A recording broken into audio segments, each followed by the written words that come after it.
So as part of our interview series, Leading with Every Action, we are interviewing industry experts to discuss important topics that face the nonprofit community. If you've missed our last two series, you can view those videos on YouTube, on Every Action's YouTube channel. And I'm Jamie. I am the VP of Partnerships at Every Action. I'm lucky enough to work with agencies, consultants, and other technology providers who support the nonprofit industry's needs. I'm also a former social worker myself, so many of these topics are near and dear to my heart, and I know that they're near and dear to our guests as well. And so we're so excited to have a wonderful panel with us today, as well as a wonderful co-host. So Shannon McCracken is with us today. And Shannon, did you want to quickly introduce yourself? Absolutely. Thank you, Jamie. I am Shannon McCracken. I am CEO of the Nonprofit Alliance. Our members are nonprofit organizations and firms like Every Action that work with nonprofits. And together we promote, protect, and strengthen the nonprofit sector. Today, Jamie and I are talking with leaders about their constructive approaches to evaluating performance, addressing workplace health in 2022, and you will get to hear their perspectives on celebrating wins and learning from mistakes. So we have with us Leigh Janis, the Director of Sales and Brand Strategy at Production Solutions, which is a direct mail production company really that has built a reputation for a people-first culture. And Lance Slaughter, the SVP of Strategic Alliances and Governance with the ALS Association. And Lance brings considerable management experience from the nonprofit sector. So Lance and Leigh, it's wonderful to be here with you today. Thanks for joining us. Thank you for the invitation. It's good to be with you as well. Absolutely. So we're going to start with a warm-up question for both of you. And Leigh, I'll ask you to answer first. Sure. Can you share with us a value or a trait that you really admire in your nonprofit leader peers? Absolutely. So I really admire when leaders have an ease to them. There is so much on nonprofit leaders' plates right now, and we are all required to navigate a tremendous amount, from working on critical missions to rallying and growing your team members to shifting strategies super quickly, all while keeping your board informed, and all while in a high-stress, tumultuous environment. So that calm confidence, that ease in which our sector leaders handle it all really stands out for me as something that I admire. Thank you, Leigh. And Lance, how about you? Well, for me, it's two. I think more broadly, it's generally within this sector, just that commitment to mission, to social good. That you can be in any kind of virtual room or when we're back in person in a live room where it is unique to see and be among leaders who are just so committed to the social good of our communities. And then for me personally, one leadership trait that I learned very early on in my executive career in particular was the skill to ask really good questions. Early in my career, I was seeking counsel on a number of challenges that I was confronted with. And this one particular leader that I reported to was very, very skilled of leading me to my own solutions by asking really good questions. And so by the time we got to the end of the conversation, I wasn't informed by his counsel, but my own answers. And it has been a skill that I'm still not good at yet, but one that I've tried to emulate over the 23 years that I've been an executive leader within the nonprofit sector. Those are both great answers. Leigh, with yours, I visualized like the duck paddling furiously under the water, but looking calm. And I think there's been a lot of that, right, the past couple of years. Oh, absolutely. Yes. And then Lance, the development aspect of yours too, that we all may be a little bit smarter than we know we are. We just have to explore a bit to get there. So I love that way of launching in. That's very good answers for sure. And so we're going to dive a little bit deeper into performance and strategy. And so we wanted to ask Lance, I wanted to ask you, we've experienced two rather unique years, right? Even with the normal level of uncertainty and challenges, finding resources, strategic planning and performance measurement can be a really daunting task for any leader. Can you share your approach and your organization's approach to how you connect staff performance with strategy and organizational progress? And have you had to take a different approach in these past couple of years? And do you think that the approach will differ as we hopefully are at an endemic stage and we're going back to normal? Or have you found anything that you think is going to stick that you've been deploying in these past 2 years?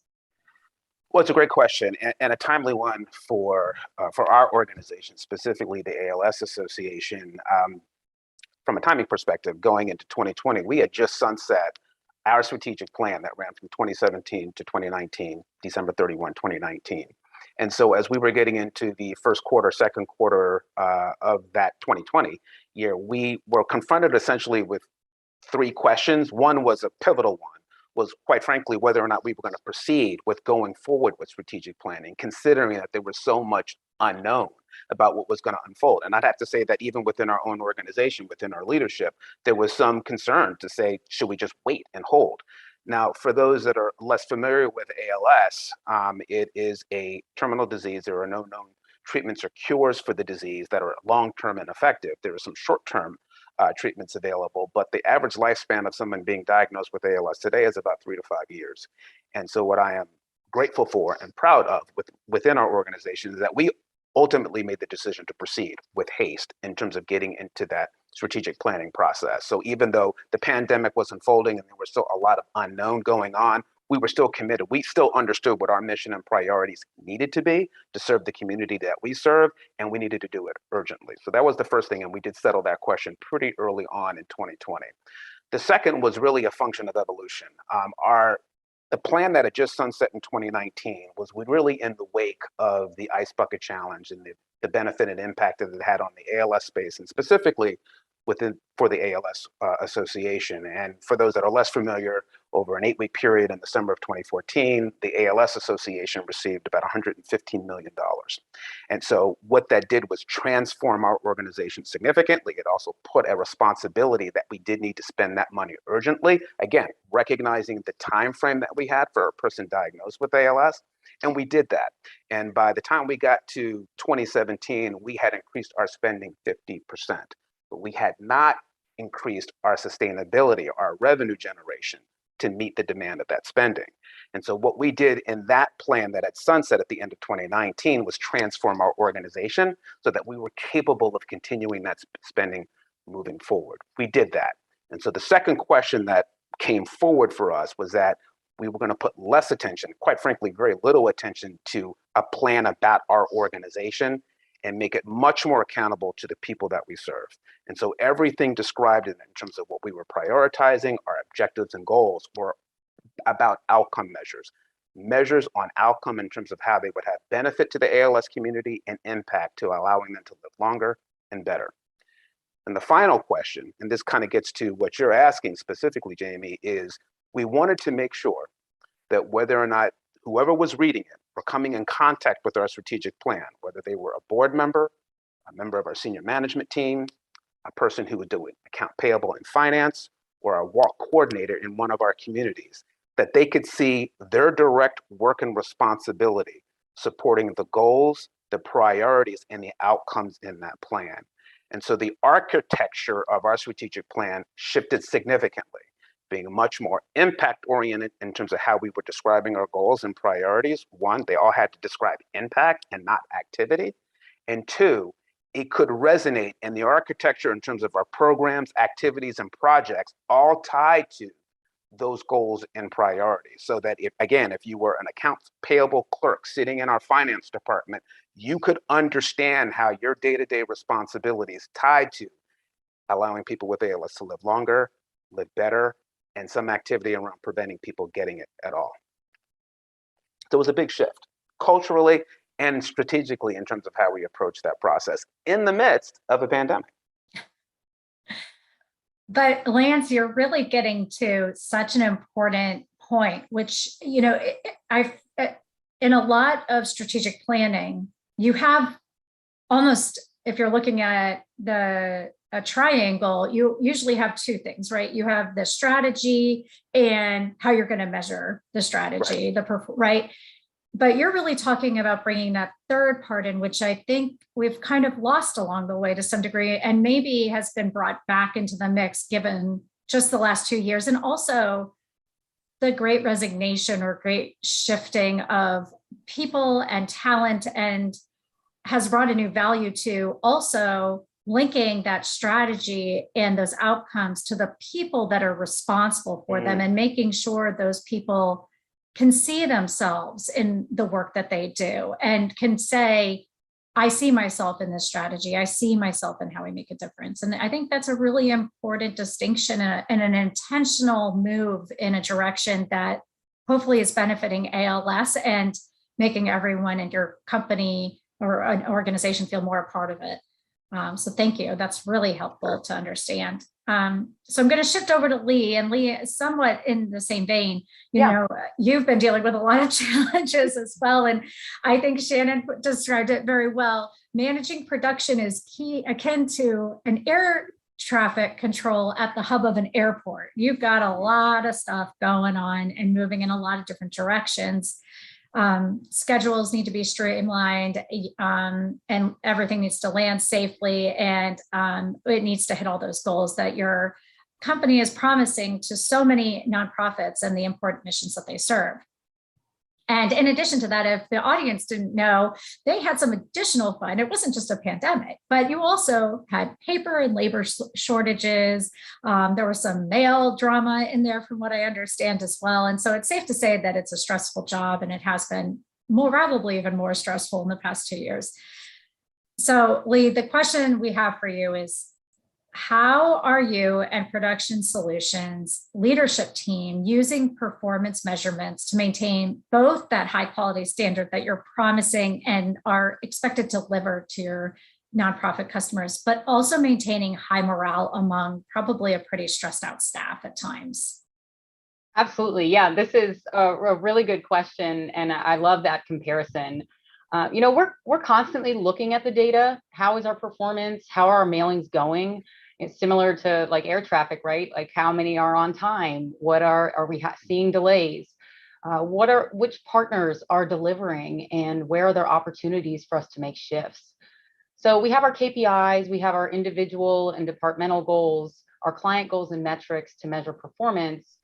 And we're tracking all that, like I said. But what came up for us this past year and a half or so is we decided to put things into a bit of a new perspective. The data is important. It's critical to have that. But akin to an airport, right? There are so many people that are included in the process of production management to ensure that experience is delivered, from creative strategists to the machine inserters to truck drivers. We can't have total control of all of that. And we certainly can't control COVID or labor shortages or material shortages. So let's focus on what we can control. We created a guiding statement for our teams of reinforced relationships with quality work and effective communication. Because when it comes down to it, like was mentioned earlier, like it's all about the people and the relationships. So performance measurement to us became more qualitative. Meaning we certainly we care about mail dates and budgets and delivering for our clients, but we also want to focus more on how the clients, suppliers, and partners are feeling about our relationships, just given the chaos that you mentioned that we're navigating on a daily basis. When you prioritize people, your employees, your partners, your staff, your clients, you're better equipped all around to take on those challenges and handle the disruption together.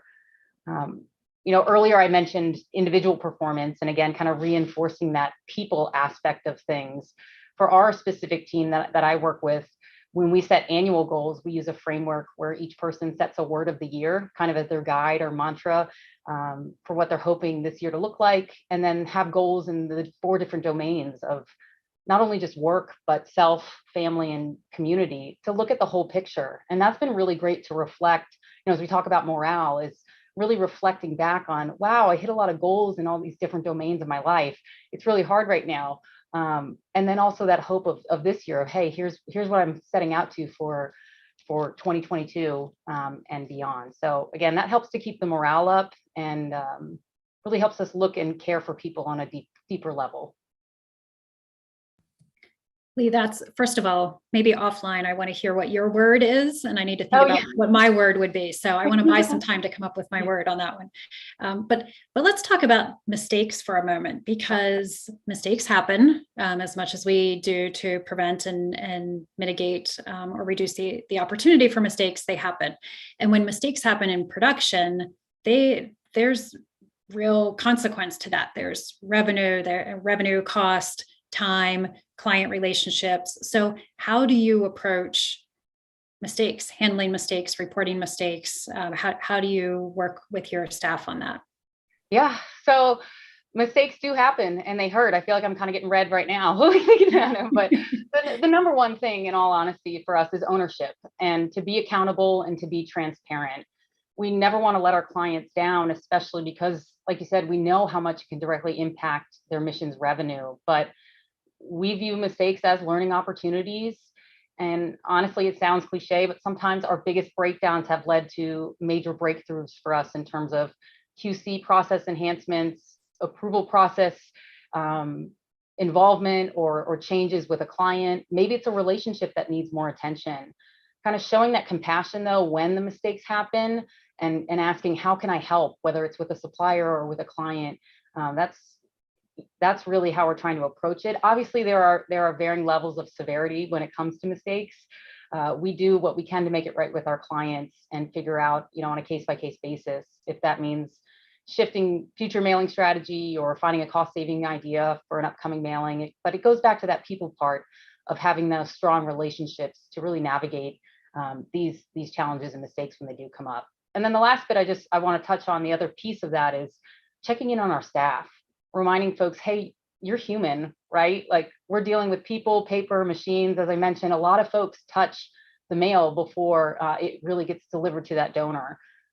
So it's identifying, is there a training opportunity? Is this a trend or an occurrence? Is it a one-time thing, or is it something that we're seeing a pattern on? And if there's something systemic that we need the company to be aware of, let's get after it. Let's have those conversations and let's grow and get better from them. And Lance, what are your thoughts on this? How do you draw the line between good mistakes and bad mistakes and creating that culture of safety, like really what Leigh's talking about here, and also the accountability for the quality of our work? Yeah, I really appreciated Leigh's response to that, and we certainly share a lot of those within our own organization.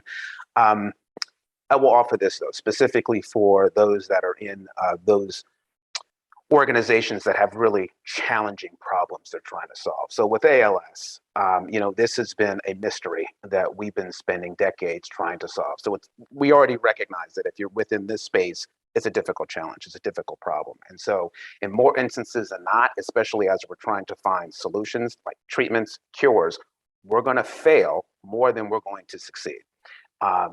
So when you're in that space, and again, it doesn't necessarily need to be within the disease space, it could be within other kind of difficult problems. The way that I've been served in terms of how I respond to mistakes, either with myself or with members that colleagues that I work with or members that are on my team, is one, was the mistake in support of an objective or goal of the mission? Because if that's where the effort was, or that's where the effort is, then we're still moving in the right place. And so it's when those occurrences, those mistakes, those issues show up outside of mission, kind of goal, objective, intention, then that's a different conversation. But when they land within the context of supporting the mission, that is something, one, that we can learn with, which leads me to the second thing. Can we learn from the mistake? If we can learn from the mistake, it still enables progress. Anyone in the science community can say that there are very few experiments or clinical trials that we don't learn from, and whatever successes we're having today were based on those mistakes, those failures in past years. And so there's always value in failure or mistake. But it has to be something that we can learn, because quite frankly, if it's not something that we can learn and it's not in support of what the goal, objective, project, mission was, then, quite frankly, it's just not helpful. And so we do, as Leigh pointed out, we do have to create a culture of accountability that as you are both thinking and executing in your work, it's always tying it back to, is it in support of the objective, the goal, the mission, whatever we're tying that to?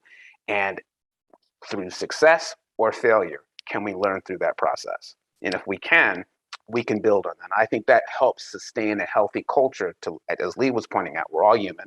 We're all going to fail at some aspect of our work. And this is the way that we can constructively move forward. If I could jump in real quick, just to comment on that, Lance, I think when you don't have a culture that you're describing and you're not, and that isn't a clear objective, right, for your company or organization, you end up having people that try and hide their failures or mistakes, or make things look better than they were.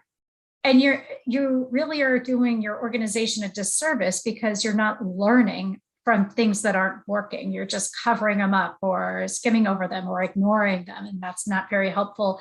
I'm going to put you on the spot because this is not a prepared question, but and maybe you can even pull from some of the work that your researchers are constantly doing. But when you do come across, when these mistakes happen, or there's failures happen, or something doesn't work and it's identified, how is that information shared, or so that you can build upon that and iterate and do better next time? Is there a way that you all have disseminated some of that information or those learnings? Yeah, so within the scientific community, and this is not unique to the ALS Association or the ALS space, but I've worked with two other kind of health spaces, cardiovascular disease, stroke, as well as cancer. And most of the research knowledge in terms of getting funding for it, especially from organizations like ours, require that it be published and be shared. And so it's not held. So those mistakes, failures can be widely known, and people can build on that. Quickly, anecdotally, I'll offer that when I was in the leukemia and lymphoma space, the blood cancer space, one of the most powerful drugs that came out during the time that I was in it was a drug called Gleevec, which was a failed cardiovascular drug. And you had a type of leukemia in which there was a 80% mortality rate to a remedy, a therapeutic in which somebody could take a pill, and it had a 90% survivability rate. And so that is just one example about how you can have failure, but because there was information known about that particular therapy and that it had application to another disease type, we have many people now over 15 years that are living with CML because of that failure in the cardiovascular space. On the operational side, because of the organization and space, then there's two things that sit within our culture. One, we need to be transparent, and two, we don't have time to waste. And so we are very much a culture of fail fast, learn, and move on as quickly as we can. And again, it's part a function of the cause that we're in, the community that we're trying to serve. But I think there are many organizations, both in the nonprofit space and the for-profit space, that recognize the value of time, and therefore they advocate failing fast, which is making it known as soon as possible and moving forward. That's really important, about making it known as fast as possible too, instead of trying to fix it. Thank you. Let's flip this to, let's talk about some successes and wins and celebrations for a moment. And Lance, I'm going to ask you first and then come back around to Leigh. So thinking in the face of very sobering statistics, like I believe at ALS, somebody is diagnosed every 90 minutes with the disease. You've shared what that means in terms of lifespan thereafter and impact on that individual and their families. And so you have that is something you and your staff and your colleagues face every day as you come into work. How do you also create a culture of celebration for the milestones along the way? So you didn't wake up today and cure the disease. How do you celebrate all of the steps and across functions, as you talked about earlier, that everybody in the organization, in their roles, in back office operational roles, everybody's connected to the mission. So how do you uplift and celebrate those steps forward? Yeah, I appreciate the question. And it is one that we have to be accountable and responsible to all the time, especially for those that have not been in the space. They come in, they want to work for an organization that's going to help provide benefit to people. They understand as part of their orientation what this means to have ALS. And as I shared earlier, the average lifespan is 3 to 5 years. Now, there are many who live much longer than that, and there are some who don't live with the disease longer than 6 to 8 months after diagnosis. So again, each person's journey is different. I've been with the ALS Association now close to 13 years. And I will offer this, and I offer this out of humility because this is the thing that gets me up out of day with as much energy as possible. When I came into the space, the conversation that a neurologist would have with the person with ALS is that you've got ALS. These are your options. There are some treatments we can give you to extend it. We encourage you to have this kind of model of care, but there isn't any effective treatment that's going to cure this disease. That was 13 years ago. That is still true today. And so I sit with that level of urgency to change that conversation so that it is much more similar to other disease types like cancer, where if you go into your oncologist's office, they say, you have cancer. This is the type of cancer you have, and we've got a couple of treatments, and this is the one that I recommend for you.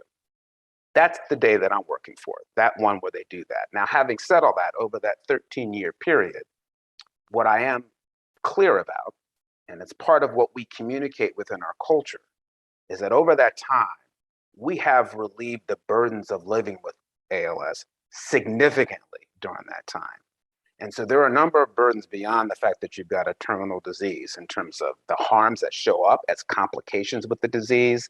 And we can measure those things in terms of, are we reducing the amount of time someone has to visit the hospital because they've fallen as they lose their muscular control or they have pneumonia?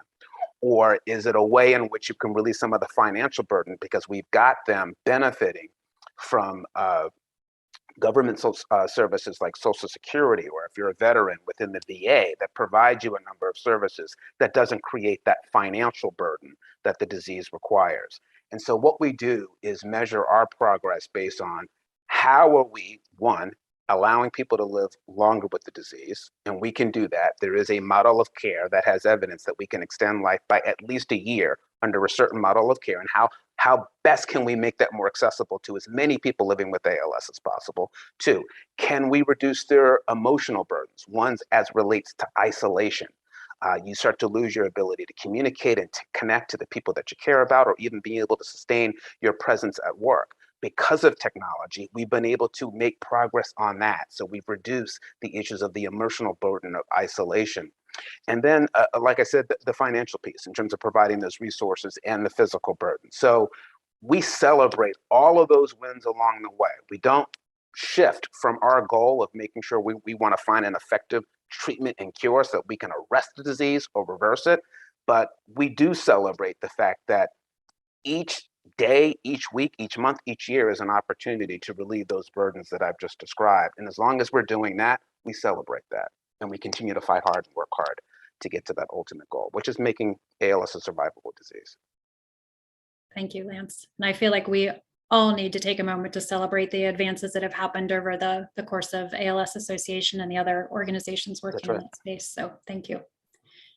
Leigh, let me flip the question to you. And Production Solutions really, as I'm aware, has this, as I mentioned earlier, people first culture, but also you're very good at celebrating the wins, at recognition, at hitting pause on the air traffic control and making sure that you're celebrating one another individually. Can you talk about that culture, how you support that culture and continue to grow it? Absolutely. And I think, to what Lance has been saying, that provides a lot of perspective, right? Like, life is precious and it can be cut short quickly. So it's important to stop and celebrate and reflect on those accomplishments. From a personal standpoint, I would just offer up, set aside 10 minutes on Friday and just write down what you accomplished in the week. It's amazing kind of when you reflect. Sometimes we're so go, go, go. When you just write it down, when you look back, it's amazing. You're like, wow, we accomplished a lot. I accomplished a lot this week.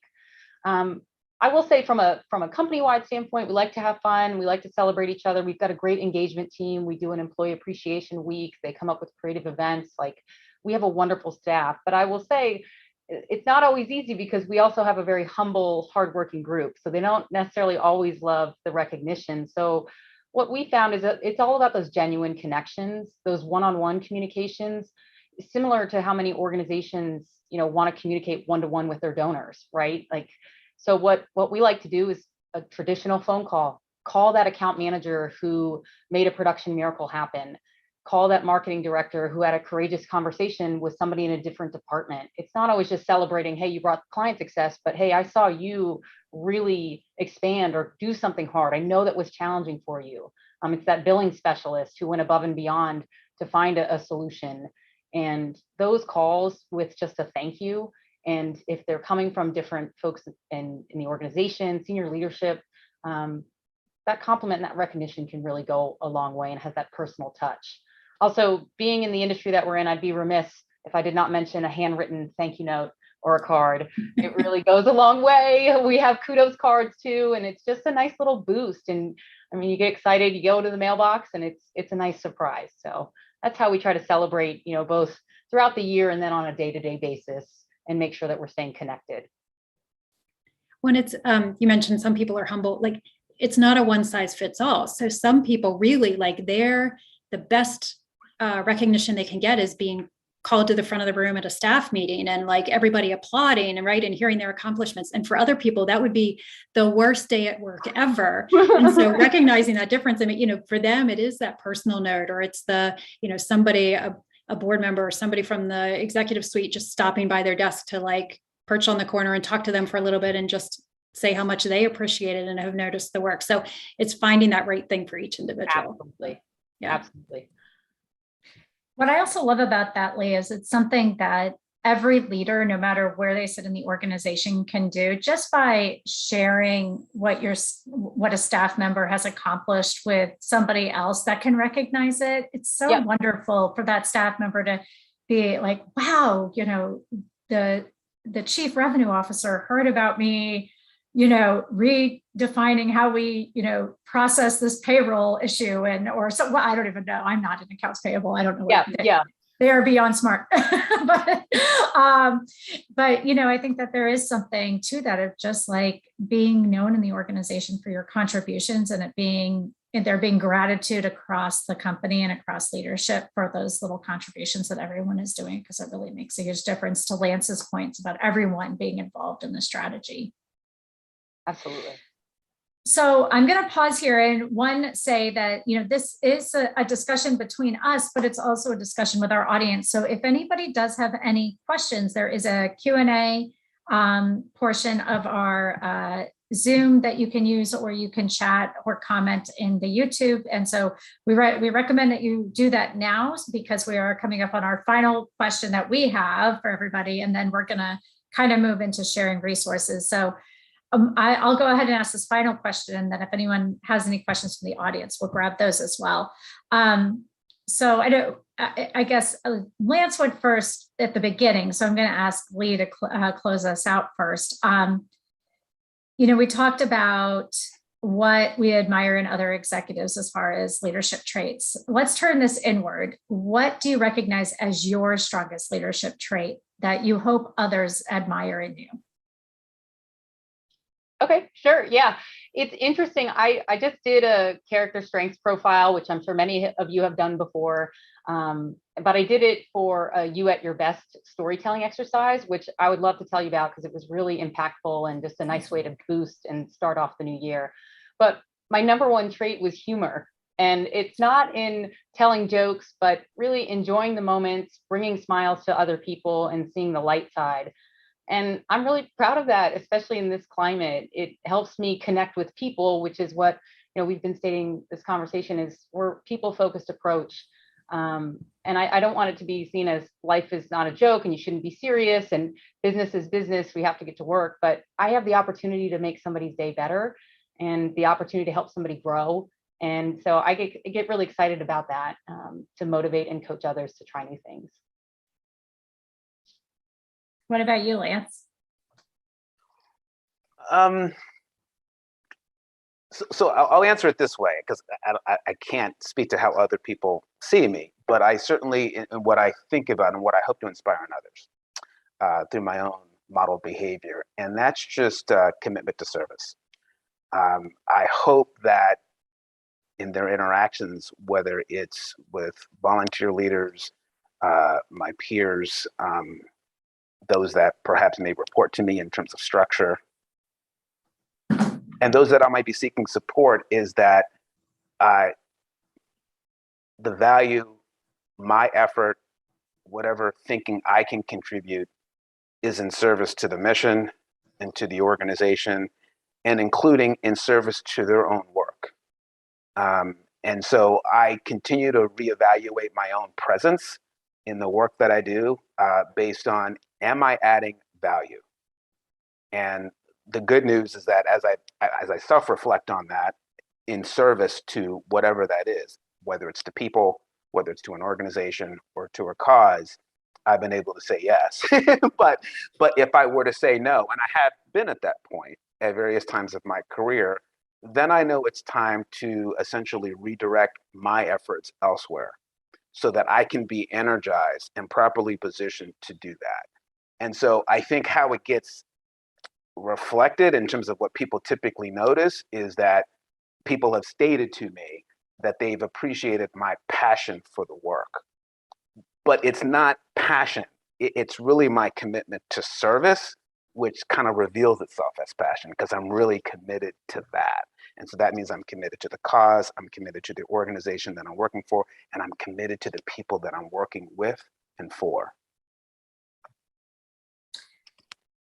It's you're raising a really great distinction as well, that there's passion and there's service, and they can go hand in hand, but you can also have a lot of passion and not be in service. And so I think this comes back to our entire conversation that we've had, Lance, is measuring performance. And is your passion in service to something where you can see it reflected in the outcomes that are being presented in the strategy that's been put forward that we know is going to make a big difference. And so thank you for tying that all up so nicely. Look at you. All right, Shannon, I think you're going to close us out a little bit with how people can get in touch with everybody, right? Yes. So Lance, if people would like more information about ALS Association, the work that you're doing, or want to touch base with you, how can they do that?